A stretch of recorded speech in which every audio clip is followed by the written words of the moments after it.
What do the author Isaac Asimov, rapper Eazy-E, and rock star Freddie Mercury all have in common? They all died from AIDS, as did many others infected with HIV in the 80s. Fortunately, these sorts of deaths are much rarer now, thanks to combination antiretroviral therapy. It's actually really remarkable that patients worldwide can now expect a near normal life expectancy if diagnosed and treated early.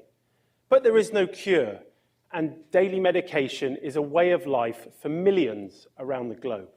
For doctors like me, care of patients has shifted to the management of the consequences of the virus and its treatment over the long term. One of these consequences is cognitive impairment, which is estimated to affect up to 50% of the 34 million people infected worldwide. That's a huge number. That's more than the population of Holland. Despite this, we don't really know how antiretrovirals affect the brain. In most, combination therapy suppresses HIV replication in the blood to near undetectable levels. And that's why we've seen such a precipitous drop in the most severe form of cognitive impairment, HIV dementia, as you can see on the graph up there. But the overall prevalence hasn't decreased, which begs the question, what if some of the drugs that my colleagues and I have been prescribing for years are responsible for some of the cognitive impairment we see today? There's in vitro evidence to suggest neuronal toxicity of several of the 20 or so antiretroviral drugs on the market today. But whether this translates from bench to bedside into clinically significant neurotoxicity is unknown.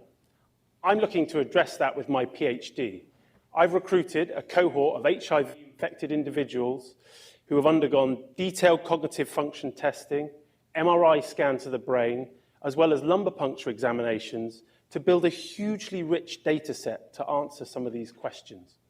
It's early days yet, but some of my preliminary findings indicate potential toxicity of two widely prescribed antiretrovirals, which may be mediated by grey matter loss.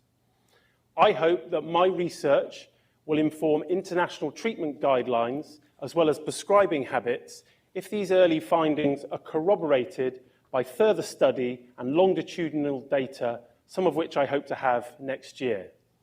We're lucky to have many different drugs to treat HIV these days, so Hippocrates' dictum of primum non nocere, or first do no harm, is now more relevant than ever. Thank you.